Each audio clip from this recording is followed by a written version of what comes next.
Eternos Peregrinos. Um livro psicografado por Guaraci de Lima Silveira, por espíritos diversos.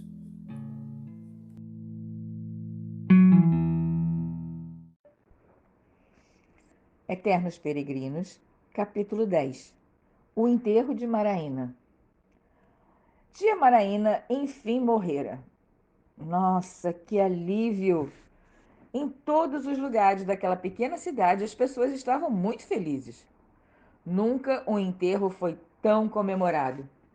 Todos fizeram questão de ir, não para chorar, como de costume, mas sim para glorificar a morte e suas limpezas necessárias.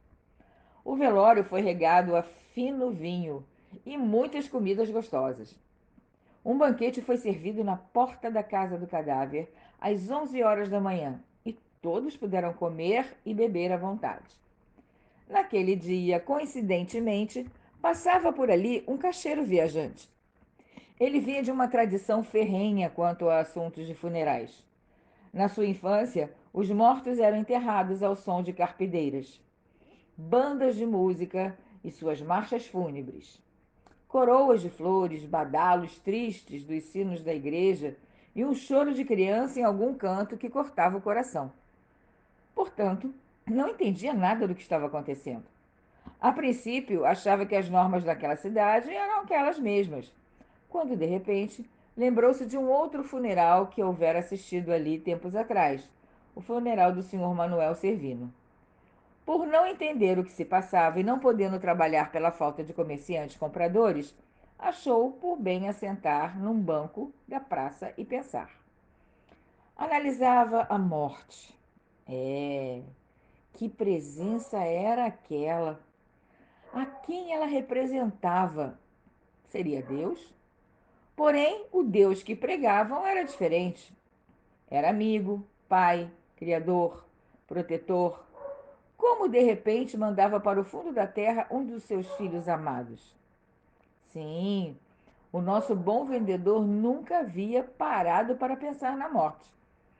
Engraçado, pensava ele.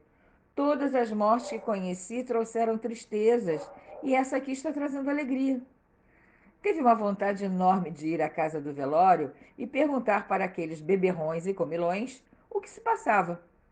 Porém, lembrou-se da velha frase da mãezinha, também já morta: Meu filho, quando estiver no velório, tenha muito respeito. Não se aproxime do caixão, a não ser para uma reza e despedidas. Bom, esse não era o caso. Não conhecia quase ninguém dali e com certeza o defunto ou defunta também não. Rezar para um desconhecido morto é tão estranho quanto despedir-se do mesmo. Assim, de pesares em pesares, nosso amigo permitia que o tempo passasse e que as pessoas festejassem o falecimento do insondável desconhecido. Lá pelas tantas, por volta das 3, apareceu um caminhão e nele vinha uma banda de música, com músicos e seus instrumentos. Foram saudados efusivamente pelos amigos e parentes do morto. Pelo menos vamos ter marcha fúnebre, pensou o intrépido vendedor. Os músicos desceram do caminhão. Junto veio um ator vestido de palhaço e trazendo nas mãos um grande livro preto que na capa podia-se ler Anotações dos defuntos mal desejados. A banda posicionou-se defronte da casa. Instantes depois, o caixão preto, coberto por lamas e fungos, surgiu à porta, trazido por 4 homens absolutamente embriagados. E todos eles cambaleavam, e o caixão quase ia pelos ares. Ao assomar a porta, pararam. Todos fizeram um silêncio sepulcral. O ator, vestido de palhaço, aproximou-se e ficou no meio da roda de dezenas de curiosos, bem defronte ao caixão. Aqui estamos para encomendar a alma desta defunta. Amém, responderam todos. Esperamos que ela seja bem recebida no lugar que bem merece. Amém. Esperamos que de lá ela não saia nunca mais. Ou, se sair, que eu faça quando o mundo todo virar um grande buraco e somente ela esteja viva para ser comida por inteiro. Amém! Amém! Amém! Uma salva de palmas surgiu naquela roda de pessoas. O vendedor achou assim por bem aproximar-se um pouco daquele evento estranho e inusitado. O ator continuou na sua encomendação daquela alma, provavelmente já alma penada. Das profundas surgiu um dia entre nós. Para as profundas devolvemos todos nós com alegria nos corações. Viveu e comeu as raízes cozidas e temperadas desta cidade.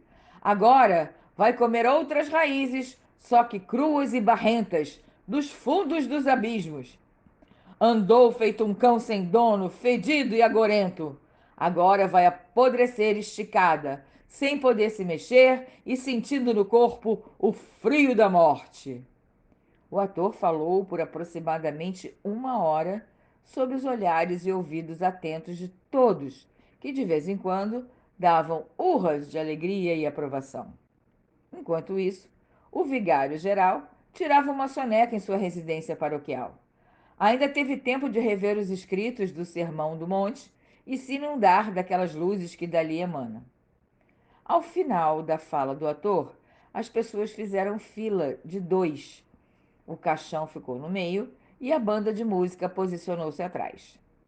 Ao toque da batuta do seu maestro, puseram-se a tocar alegres e festivas marchas de carnaval, e pierrots, alerquins e colombinas surgiram de outras casas, e o festejo, andou por todas as ruas da cidade, sendo saudado efusivamente por gestos de "já vai tarde" daqueles que se encontravam nas janelas ou nas portas de suas casas. Os sinos da igreja começaram a repicar alegremente, como quem saúda uma data muito festiva. Antes do enterro, porém, fizeram a partilha da herança daquela infeliz criatura. O juiz do lugar leu o testamento e cada pessoa que recebia sua parte ia depositando no local reservado. Eram móveis velhos, retratos pestilentos, colchões abarrotados de dinheiro vencidos ou não, roupas velhas e mofadas, vasilhame preto de nunca ter sido lavado, restos de alimentos infestados de ratos e insetos e muitas cartas escritas e não enviadas. Fizeram uma grande fogueira com tudo. Depois, atearam fogo naquela casa cheia de miasmas antigos e novos.